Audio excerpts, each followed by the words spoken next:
I now give the floor to His Excellency Demeke, Deputy Prime Minister of Ethiopia.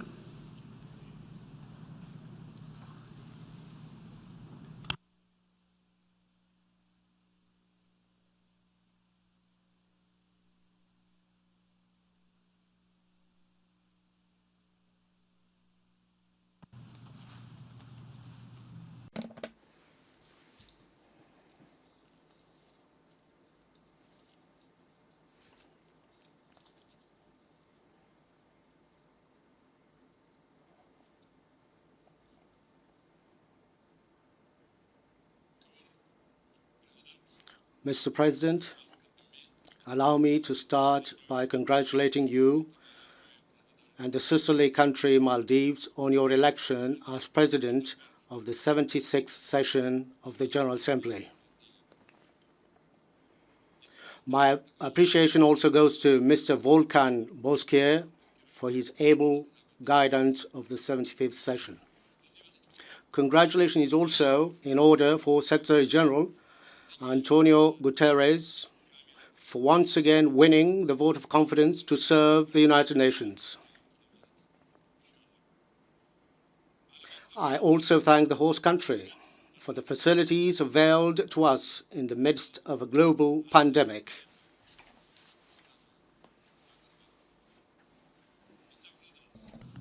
This year's General Assembly takes place while we continue to grapple with the COVID-19 pandemic. The pandemic rattled all aspects of public and private life. It also revealed the power of innovation and the enormous potential of scientific research to serve humanity. I would like to take a moment to applaud the scientists, engineers, and everyone who have played a part in the discovery and rollout of COVID-19 vaccine.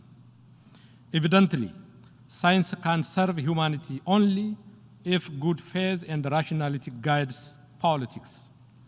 Unfortunately, Africa, with negligible vaccination rate, is left waiting for the drips from the surplus of others due to vaccine nationalism. In addition, the economic devastation in developing countries from the pandemic is yet to be addressed by meaningful economic and financial measures. We hope countries with the means would advance cooperation that is cognizant of the global nature of the problem. With this pandemic, there is no isolated safety. No one is safe until everyone is safe. Mr. President, the true dignity and freedom of people lies with their ability to sustain themselves. Poverty and dependence on foreign aid cause political, governance, security, and human development challenge. Global warming is the most alarming driver of poverty. Agrarian and pastoralist communities and economies like ours with this livelihood face an existential challenge. The impact of climate change are destroying arable land and biodiversity, thereby disrupting our food system. Production of cash crops suffer from quality and quantity problems. Perennial flood and drought are straining the emergency readiness we have in place. The targets under the Environment and Sustainable Development Agenda are overdue and more be overtaken by events. Hopefully, COP26 will pave the way for climate financing and support to programs such as the Green Belt and Green Legacy afforestation initiatives that are restoring a long-lost ecosystem. Mr. President, in the past few years, we heard from this podium voice of justified concern and call for rule-based world order and viable multilateralism. Ethiopia has always been steadfast in its support for multilateral institutions. Our position emanates not from rhetoric, but from our tragic ordeal during the days rule-based order was left in the shambles. We commend the declaration of return and renewal of commitment to multilateralism. At the same time, we see a glaring need to reiterate the fundamental values of sovereign equality, non-interference, and cooperation based on mutual benefit and respect. Multilateralism stands on the shoulders of states that ably guard their sovereignty, territorial integrity, and political independence.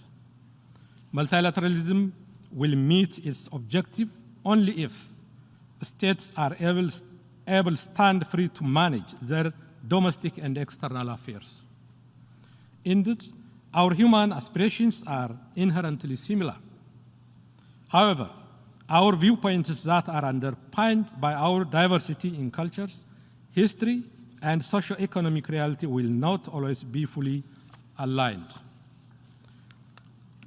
This diversity shall be viewed as an asset, and no one amongst us should wish to prevail over the other, especially when it comes to values and policies dealing with our internal and external affairs. Mr. President, 3 years ago, my country, Ethiopia, embarked on a promising journey of reform. The change we introduced ushered in democracy, human rights, human development, and regional stability. It also opened avenues for dialogue and unity among divergent political and interest groups. Tapping into Ethiopia's rich history and enormous potential, the reform chartered our inevitable and bright future, placing Ethiopia as a new horizon of hope. It overturned a complex network of corruption, illegitimate political power, and illicit financial flows installed at the cost of national interest and the determinant of regional peace. The reform, however, was not without challenge. As any other democracy, our democratic process is an attempt to find a balance between stability and disruption. In Ethiopia, groups that consider equality as subjugation are making their best effort to create and prolong anarchy. At the hands of these lords of instability, we went through unimaginably inhuman attacks against citizens, instigation of violence, and destruction of property that culminated in an attack against the Ethiopian army. On the night of November 4 last year, in a scheme orchestrated by a criminal group, the Ethiopian National Defense Force was attacked from within. The unsuspecting men and women in uniform were slain. The government of Ethiopia took the necessary measures to avert the grave danger imposed on us. Mr. President, while the government was addressing humanitarian needs, the disruptors applied their cruel design to aggravate human suffering. We were also caught by surprise and, to be honest, unprepared for the twisted propaganda campaign. Little did we know the power of privatized politics and foreign policy that clouds the truth from policy decisions. The criminal enterprise and its enablers created and advertised horrific imagery of faked incidents, as if the real misery of our people is not enough. Storylines are created to match not the facts, but preconceived stereotypical attitudes. The government of Ethiopia, meting out its obligation to fulfill humanitarian needs, the declaration of humanitarian ceasefire, the commissioning of investigations, and accountability measures have not mitigated the propaganda campaigns. At this stage, we are nearly convinced humanitarian assistance is a pretext for advancing political considerations. Accused by agenda and revenue-driven media, convicted by misguided politics, we are now facing a unilateral coercive measure. Ethiopia opposed coercive measure when it was applied against others. We advise against its application on Ethiopia. Prescriptions and punitive measures never helped improve situations or relations. Mr. President, the prudent measures we will continue to take are commensurate with the existential challenges we face. Despite the undue pressure, we shall live up to the solemn obligation to preserve sovereignty, territorial integrity, and the political independence of Ethiopia. While cooperation and concern from our friends is welcome, we underline the need to employ constructive approach, cultivate trust, and create understanding. Attempts to extend support or even opine on an internal issue of a state requires full understanding about the complexity of the problem.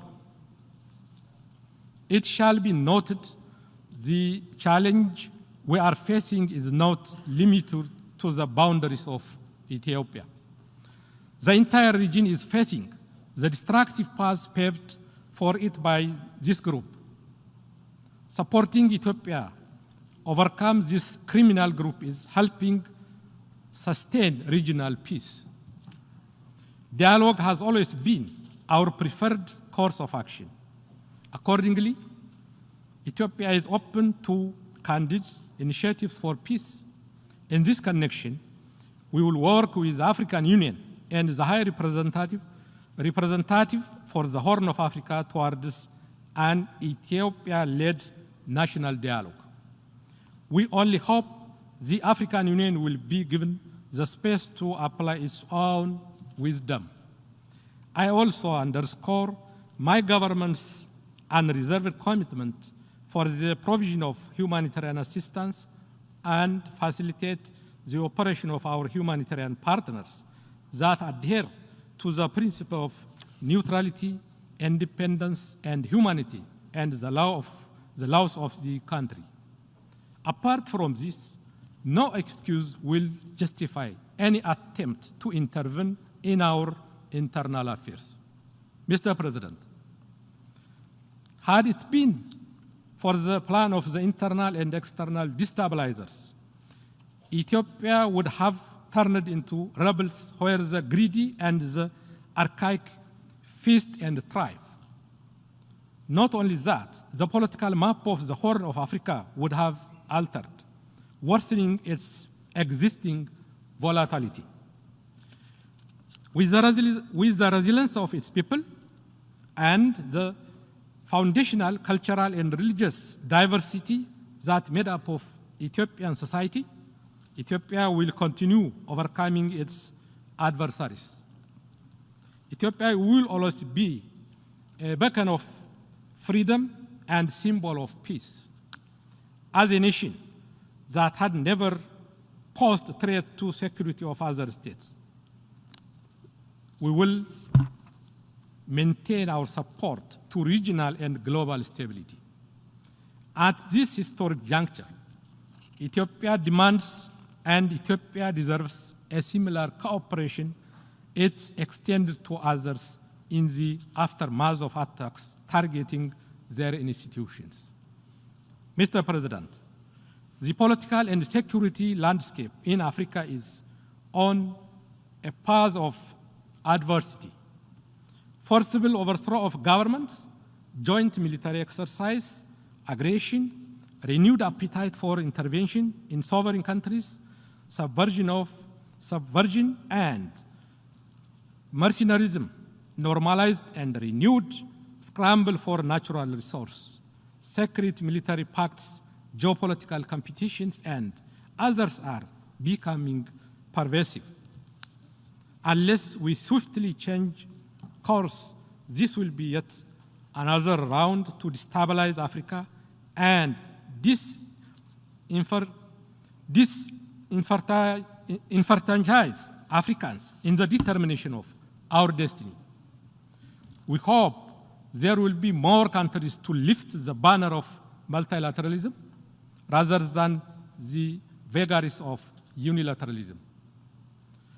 Accordingly, Ethiopia stands ready to avail bilateral mechanisms and diplomatic solutions to resolve the border dispute with Sudan.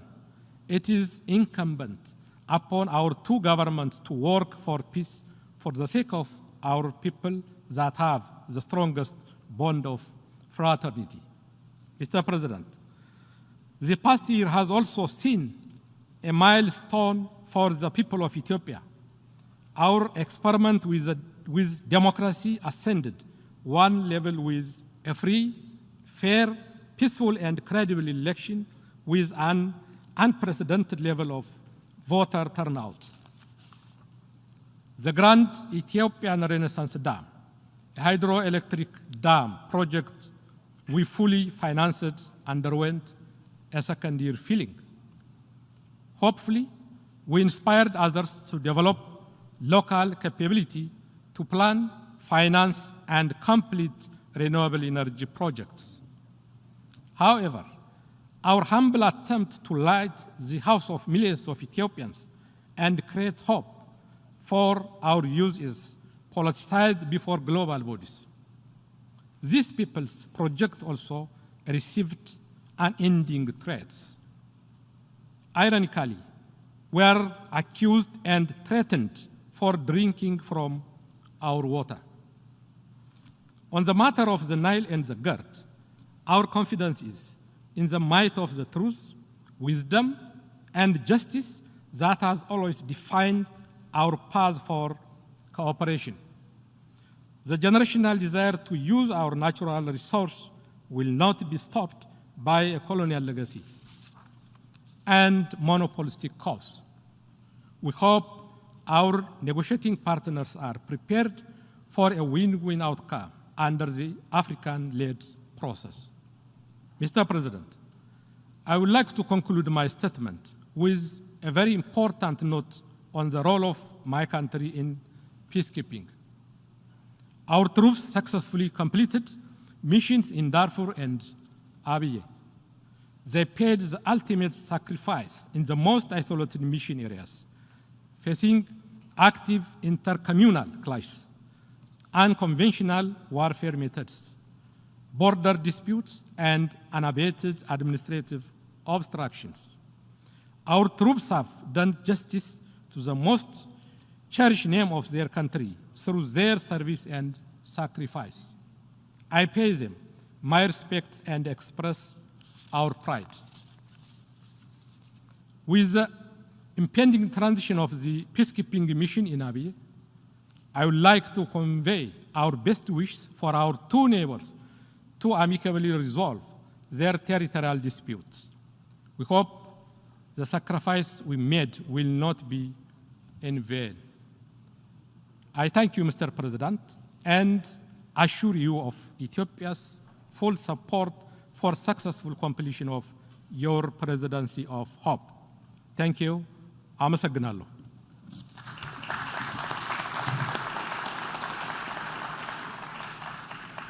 I thank the Deputy Prime Minister of Ethiopia for his statement.